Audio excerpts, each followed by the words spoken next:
Britain's finest unit for forensic investigation is embarking on a new and groundbreaking mission. They're experts in human identification, using the full arsenal of modern technology. But now, for the first time, they're applying these skills to bodies from the long, distant past.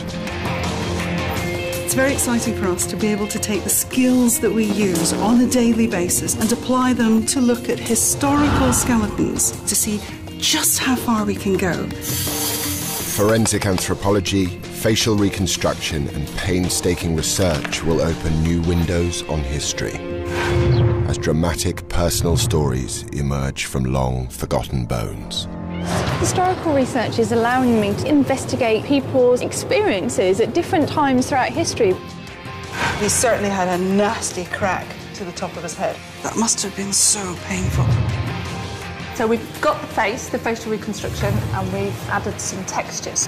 Fantastic. That is just superb.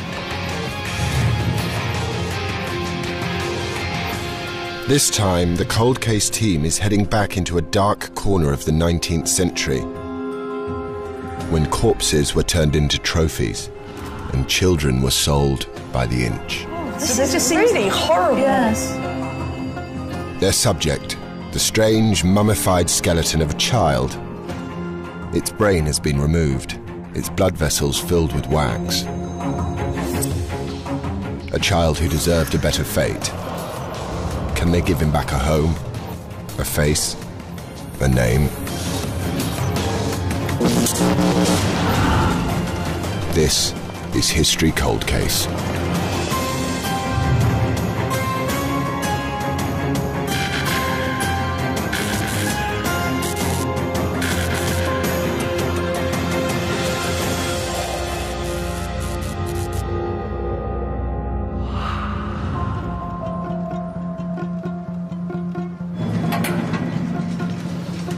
The Centre for Anatomy and Human Identification, part of the University of Dundee.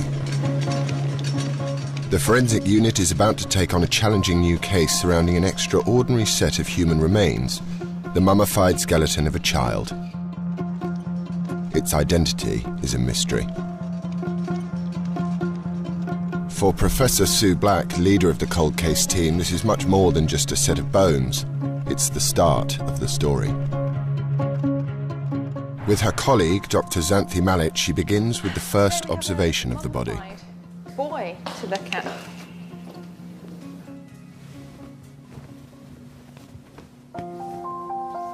Isn't he lovely? He's beautiful. The skeleton was donated by a colleague. Sue thinks it's over 100 years old and is some sort of anatomical specimen, dissected for the purposes of display. A very good friend said, I brought you a present. And I thought, well, chocolates would have been nice. Whiskey would have been champagne nicer. would have been Yeah. fine, but, this is what we get as a present. Probably a little boy, somewhere around about 8. And I have to say, I've never seen anything like it before. No. I really haven't.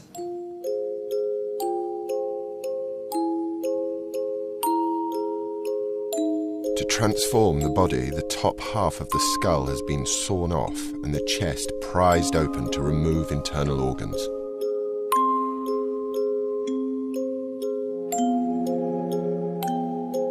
But some of the blood vessels are still preserved, carefully filled with a waxy resin. Is he naturally mummified? No, I don't think so. Because what if you can see, Yeah, these red bits that are sort of poking out here, these are resin. And this is a process that's called perfusion, where you place a substance into a vessel to make it stand out so that you can see it. Until well into the 19th century, anatomists and surgeons commonly dissected and preserved human bodies as part of their training. Okay, so that's that. A specimen like this one could have been used as a teaching aid. But look at the cross. Look at the flow and the line of that. Yeah. They're very artistic. And when you hold them, lift them up, it's really quite... It's pretty solid, isn't he? Well, it is, but it's really rather impressive that that's how he would be hanging, looking like that. Sue never forgets that her subjects were once living people. There is a sadness in the case. There is no doubting there is a sadness. This was somebody's son. This little boy did have a mum. Whether he had a dad at home or not, we don't know, but he certainly would have had some family. But did anybody care enough when this happened to him? Well, we don't know. I need to know who he is. I need to find that out. He needs that respect.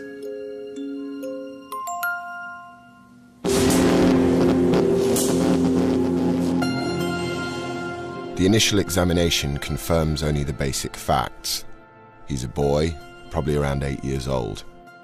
But can the cold case team discover anything about who he was, where he came from, when he lived, and of course, how he came to be hanging on a wall as some macabre display?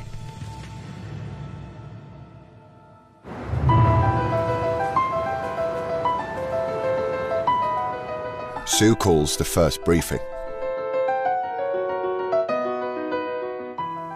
This is what's been rather affectionately become known as the problem child of our department. So it's a little boy between 6 and 8.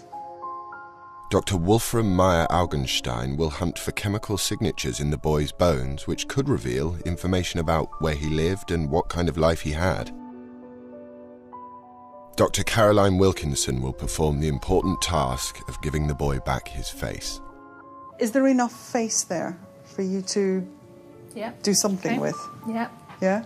What about the fact that there's still some soft tissue on a nose and his ears are still there? Yeah. Oh, are they? You can see one of the... Yeah, They're really, you can really see one of the sweet. blood vessels. Sue thinks the red wax found in the boy's blood vessels could provide crucial physical clues in the case. This resin, this wax, when you mould it, so if you take a little bit out, you put it in your fingers and you smell it. My father was a cabinet maker, so constant smell of linseed oil and waxes and those sorts of things. It smells like the inside of my father's furniture van. So it must be oils or wax of some kind.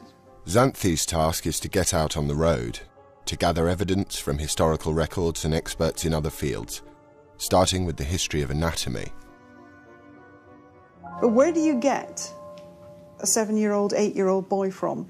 At what point in history have we got access to children that we could do that to? And my mind's automatically taken back to when the anatomists had access to bodies that were coming to the anatomy departments from the poorhouses.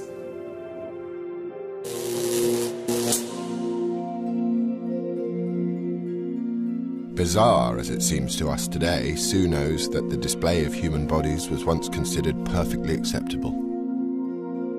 If I'm going to put money on any of this, I could see him late 1800s, even into the early 1900s. The cold case investigation will focus on 3 key areas. The history. Where does our boy fit into the strange story of human dissection? The body. They will do stable isotope analysis on his bones and test a sample of resin used to preserve his blood vessels. And facial reconstruction will hopefully give him back his identity.